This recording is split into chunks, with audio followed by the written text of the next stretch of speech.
guys have Minnesota sports flowing in their veins. Mackey and Judd on Score North and ScoreNorth.com. It's a statements edition of Mackey and Judd here, powered by the best frozen pizza on the market right now. If you find yourself wandering around aimlessly in the grocery store, stumbling into the freezer section, hopefully not like into the freezer, that could be dangerous, but just open it when you see that big legit pizza sign. Legit Pizza lives up to the namesake. Stone-baked, cracker-thin crust, zesty tomato sauce, melty cheese, exceptional ingredients. You can see it on the YouTube channel right there, the Score North YouTube channel. That's my favorite, the sausage and mushroom. Maybe put a little crushed red pepper on top. Just chef's kiss. You can find legit pizzas at frozen sections or in frozen sections at grocery stores around the Twin Cities for an authentic at-home pizza parlor experience. And also, before we get into our statements here on Mackey and Judd, the Twins, hopefully they can start winning some games again. They will be back home soon. They're in, Cincinnati for a few days, and then Milwaukee comes to town, Dex. The tickets are available. Yeah. They are available. You can go to twins.com to learn more. You have the 612 Saturday, which you can take part of, obviously, this weekend. That's $6 drinks, $1 snacks, and $2 food. Plus, you get Sunday Kids Day, Judd's favorite day of the week. All about the young Twins fans, and they get to run the bases. There's face painting. Plenty. In fact, Judd will paint your face. I'm not anti-kid. No. Don't make it sound like I'm anti-kid. You know what? Kids go to the ballpark, have fun. I'm not anti-kid. Best, you are kid neutral at best on a good day. That's fair. But I'm not anti-kid. Yeah, that's true. Twins.com to learn more. Twins.com to learn more about those tickets. Kid neutral's fine, yeah. I mean, I don't have kids, so clearly I am. Statements every week where we go around the room and... Wrong one. I mean, you can play that one. I guess I could play that one. I was going to say... We have the football bed. We have the NBA bed. Hell, the NHL bed. We don't have a baseball one. Well, we used to have the one from Major League. Yeah, but the TBS one. That's right. Okay. But we used to have way back. This was probably before Score North. It was the montage the Major League the movie, the montage scene. That's right? solid, but it's not loopable. Like it goes all over. Like this NFL bed is 26 minutes, and you would never guess that it's loopable. Like the Major League one, it's like starts here and then it goes there. It's like it's all over the dang place. I use this track to meditate before bed. Actually, yes. Just 26 minutes. Just we've seen a good baseball one. Chris Berman narrating it. Yep. And Mackey goes with his pillow on the pillow, back, and he's gone. Anyways, Judd, why don't you start us off here? Statements. Right. I'd be glad to. And I'll start you with this one. No trade made in sports should surprise anyone any longer. In the last 4+ months, we all went to bed and Luka Doncic was a Maverick, and as far as we were concerned, he was going to be a Mav for his entire career because, yes, he might be portly, but you know what? Fantastic player. We woke up with no heads up, no rumors, no nothing. He was a Laker. Okay, that's sort of like jolting you awake like, oh, wow, anything can happen, right? Yeah. I take you to Sunday night, Boston, Mass. The Red Sox sweep the Yankees. They are boarding a charter. They are boarding a charter plane. And Rafeal Devers is told, hey, dude, hang back. Oh, okay, why? Because we have traded you to the San Francisco Giants. Nothing before this. Wow. Passon, Gammons, Red Smith. Gammons. Is he still alive? Yes. Do you think Peter Gammons? He is alive. Is he okay? Yeah. Yes. But the point is, Rosenthal. Nobody had a word of this. One of the biggest names in baseball, and by the way, a guy that was disgruntled when Alex Bregman signed with the Red Sox and was given the third base job. So there had been friction here. And yet nobody had a word that a trade was going down. So for all of you that say, Score North, reckless speculation, you think you're cute, don't you? Making stuff up that's never going to take place. Ladies and gentlemen, the last 4+ months have changed everyone's tune. 4+ months? Be aware. I think the last 4+ months have just reiterated. But these are huge. But I mean, these haven't even been, there's been not one word of, hey, Luka, something might be going on. Or Devers. Like, they came out of the blue Yeah, I thought you were just reading through my @replies from our Flagrant Howls episodes this week, because here's one of many, but this is from Outstate Press. I can't tell. Is this like a publication or is it? I don't know. Outstate. Oh, that's great. Outstate Press. Yes. Outstate Press. Let's hear it.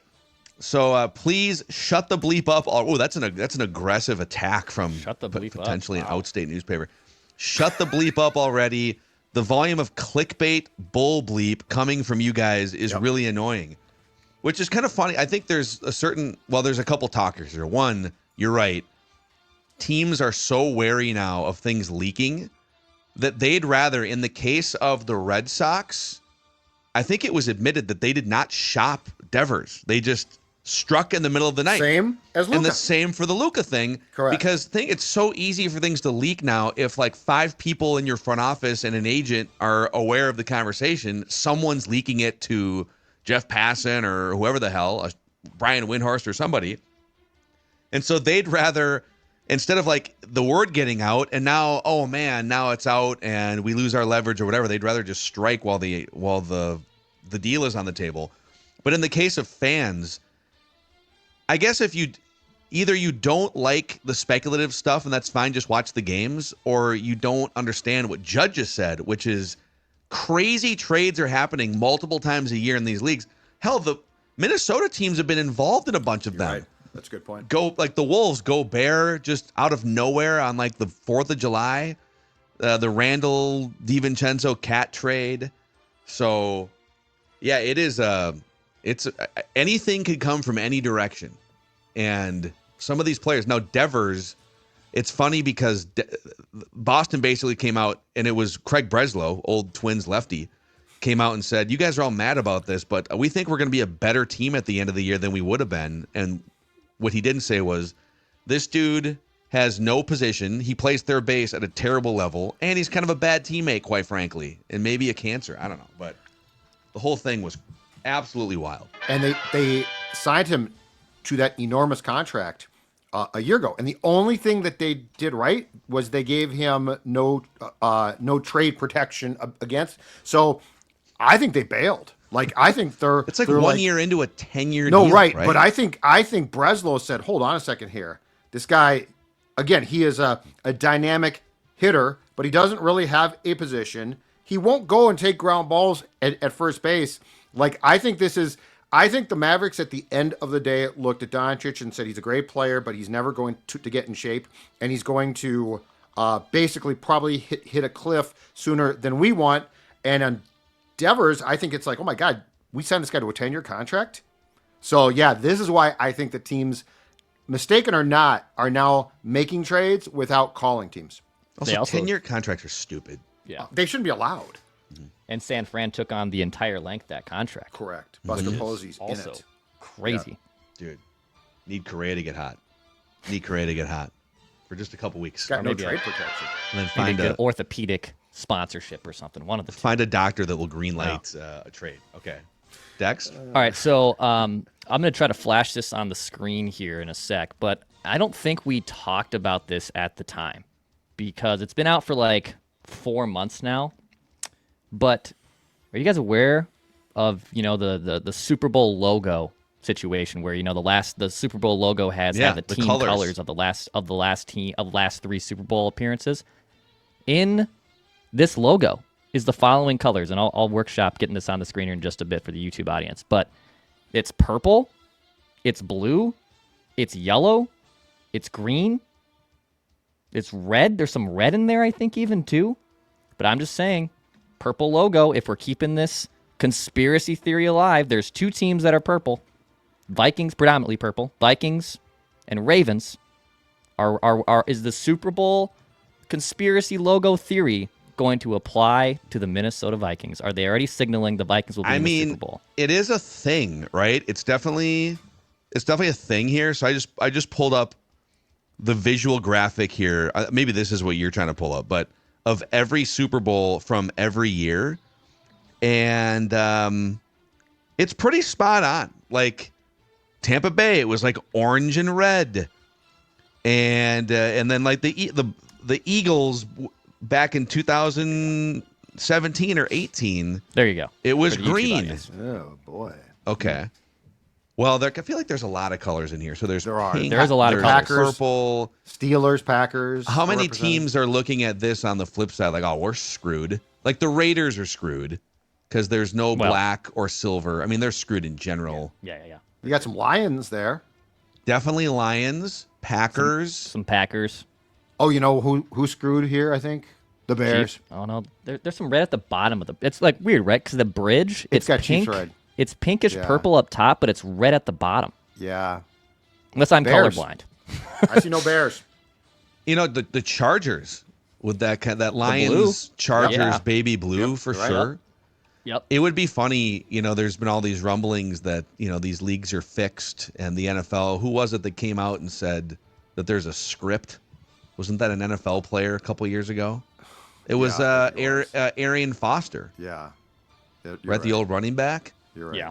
That the NFL, that there's a script, and then a lot of people have mocked the script, but wouldn't it be funny if, maybe there's not a script, but if they did spoil it every year under our noses with their graphic designers? Is that some Jets green I see? I think it's more Packers green that you see there. You're right. It's Pack. Yeah. That's a good call. It's a good But call. it could be. It could be. Okay, I've been sitting on this since Mike Breen refused stubbornly to use bang at the end of that game one dagger by Tyrese Halliburton. Yeah.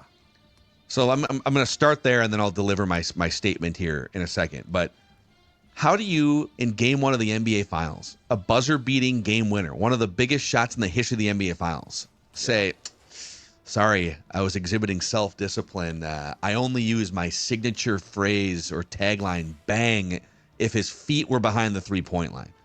And it got me just thinking about, I like Mike Breen, and I've been a big fan of Mike Breen.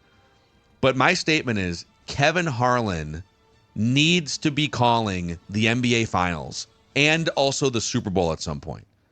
By the way, Kevin Harlan, I was down a rabbit hole just like going through old Timberwolves Kevin Harlan videos because he called the first ever Wolves game on TV in 1989 and was a fixture for 9 years until TNT and CBS swooped him up. But here's a statement within a statement. Kevin Harlan's going to go down as the greatest sports TV play-by-play guy to never call the big game of his profession before it's all said and done. He turns 65 years old next week. Happy early birthday to Kevin Harlan. Yep. And he is stuck behind Jim Nantz at CBS for the Super Bowl whenever, every 3 or 4 years when they get the Super Bowl. Yep. And then he was on TNT for 27 years calling NBA games, and they didn't do the NBA Finals because it's TNT. NBC had the finals when Harlan jumped into TNT, and then ABC, ESPN for all those years. Well, now he's headed to Amazon, where he's not even the number one guy at Amazon. He's behind Ian Eagle. Right. He's the number 2 guy at Amazon for their package. And I'm just worried that a generationally great play-by-play man with ties to Minnesota and the Timberwolves is never going to be able to call the biggest game of the two sports that he calls games for. Now, he's done the Super Bowl on Westwood One radio, correct? But he's done, radio. Yeah, but never, and it's a shame. It's a shame. He at CBS, he's technically on the third team, right? It's Nance, and then it's somebody else. Is it Ian Eagle also? Yeah, and then him. Yeah, it's a shame. He is absolutely outstanding. He is phenomenal. He might be, there's a long list of great play-by-play guys who worked here. He might be the best of all time. He is. Dude, and it's RIP Tom Hanneman too, but if you go to YouTube and just type in like Kevin Harlan Timberwolves, one of the first things that pops up is this 4 or 5 minute montage that they did. It was the end of the regular season in 1998, and they were doing a tribute to him because he was leaving. This was going to be his last ever, I think, broadcast, because once you got to the playoffs, I think the networks took over. And Tom Hanneman doing it was also nostalgic because then he passed away. Yeah. But they had all the classic. I grabbed a couple of them. The audio is pretty old here, but like he just, and those teams were mostly bad until his last couple of years. Yep. No one is better at, I think, nailing the moment.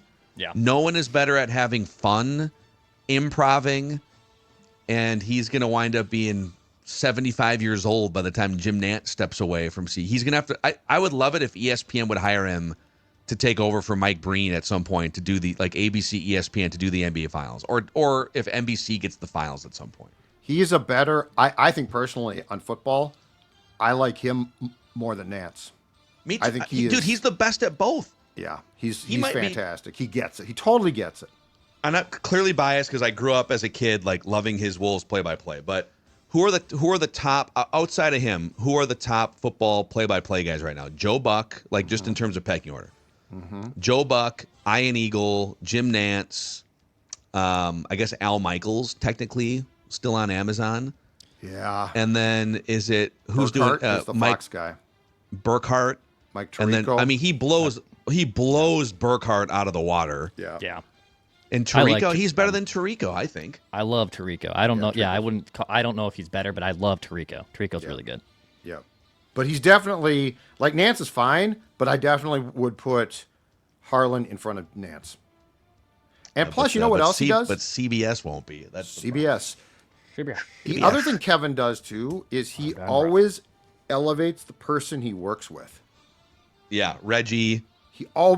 Football, same thing. He always makes them better. He did it partially because he's relaxed, like he's hilariously funny, but like he is so unserious where you should be, if that makes sense. Yeah, he knows when to sprinkle in the squirrel running around the field play-by-play. You know, freaking fantastic. I love it. Yeah. Back to me. Mm-hmm. Sure. Okay, I'll stay on the same thread. However, it's going to be done. Inside the NBA studio team cannot get to ESPN fast enough.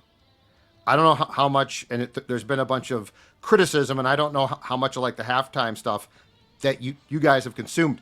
But there's not much to consume. No, well, with the 10 minutes of commercials they run. But when they are like in the arena with Big Perk, Malika, Stephen A, Bob Myers, the former Golden State GM. I mean, it is unwatchable. It's literally like they're trying to force, in very brief snippets, it's like they're trying to force the chemistry that the TNT folks have naturally. And so it's just uncomfortable. Stephen A, I'll say this about him. I think that on First Take, he serves his purpose really well. Yeah, so just put a quarter in him, and he can just go for like 2 hours. And it's a studio debate, right? Yeah. But in game, I mean, what are we doing here? You cannot get, and I don't know how it's going to work. It might not work, but it's at least worth a shot. You cannot get the TNT guys onto the ESPN, ABC, NBA finals fast enough. And the other thing too that drives me crazy, and this is true across the board, ESPN feels like, in part because of the breaks that you're talking about, Phil, they cookie cutter everything, including the biggest events. Turner makes their big events feel special. So like if they have right now, Stanley Cup finals, it feels special. Like it's got a big feel. ESPN, it's like it's just another Tuesday night. We've got programming. A year ago when they had the Stanley Cup, they literally brought in, like they went to Home Depot and bought a studio table and had their guys at like a studio, a little table. Like they treat everything the same and it's cheap. So like the coverage to me, it never feels truly special. I love that you brought this up. It's so bad. It's so bad. And you could even, I mean, part of this extends to my, Doris Burke's been taking a lot of heat.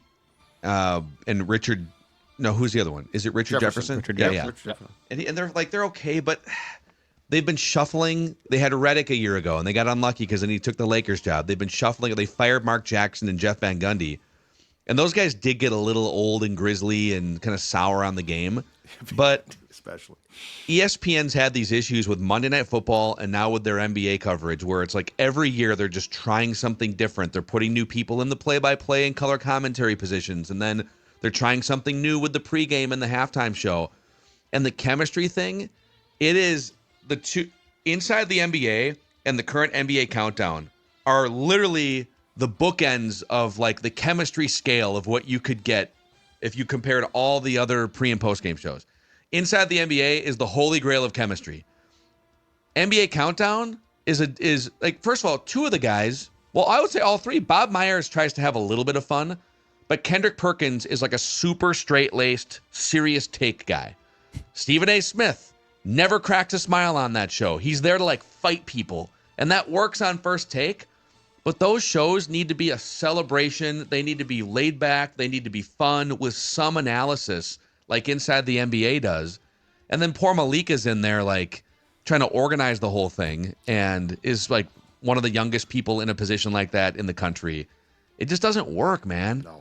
It doesn't work at all. And also, Kendrick Perkins, good as like the third analyst on a morning sports center or something. But this is the NBA Finals. Like TNT is running out. Shaq, part of a dynasty.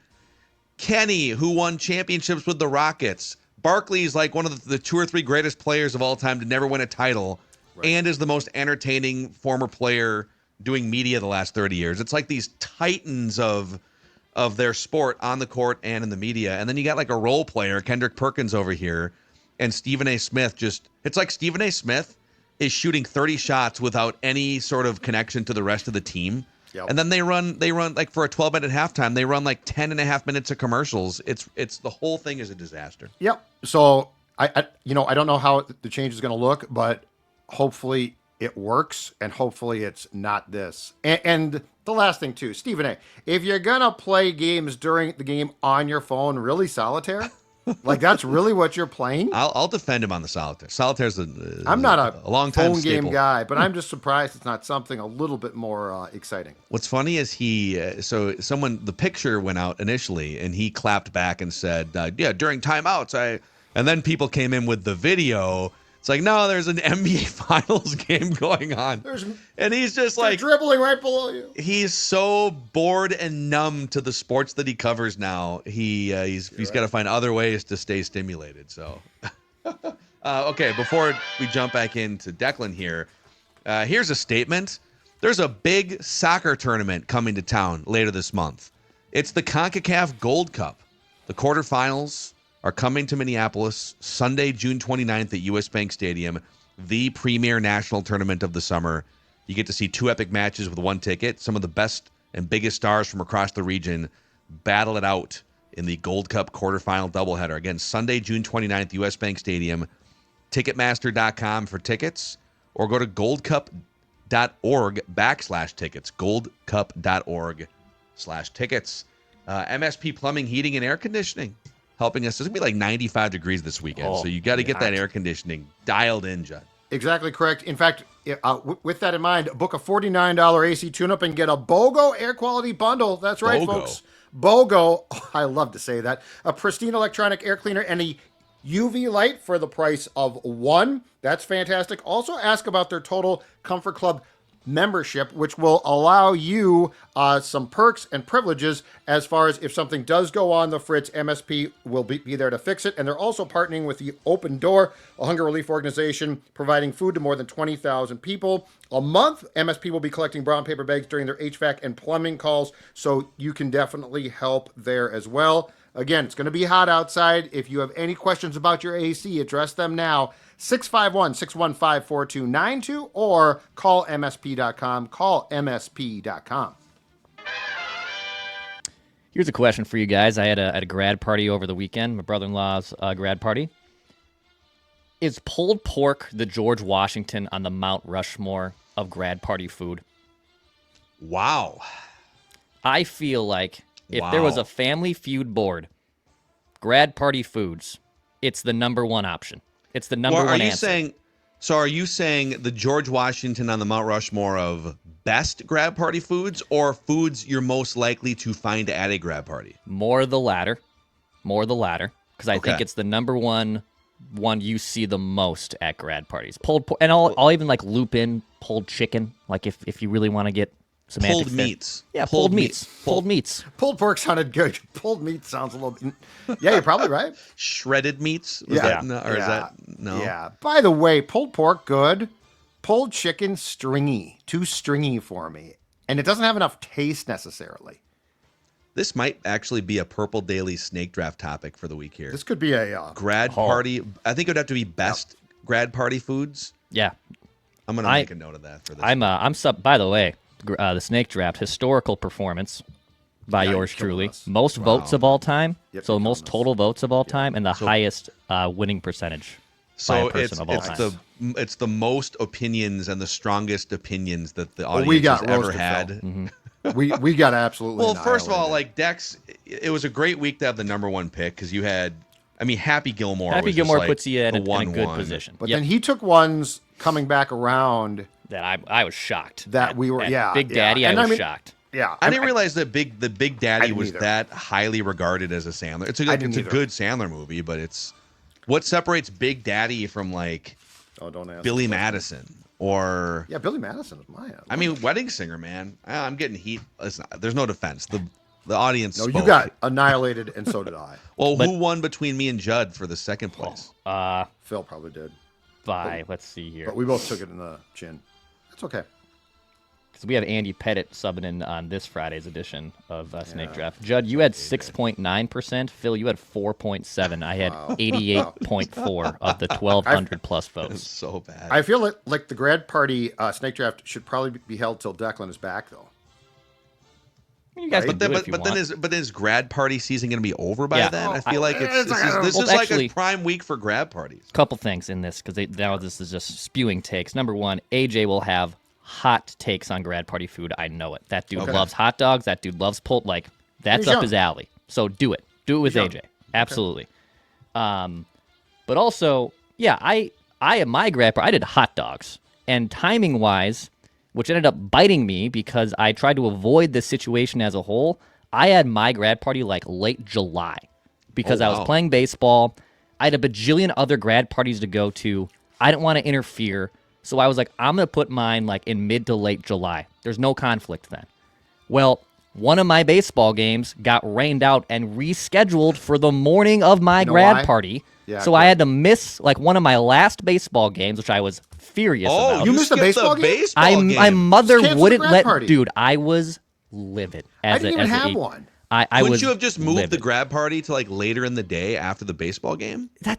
And the grad part, like this game, because it was a heat index of 120 on my grad party. It was hotter than hell. And I told my mom, I was like, Mom, the grad party starts at 1. The game's at like 10. I'm going to be coming back here I'll jump in the shower. It'll be fine. Wasn't allowed to. My late mother said, no, you're staying here, which then caused all of my baseball team to come to my grad party in their sweaty baseball clothes, and they devoured 100 hot dogs.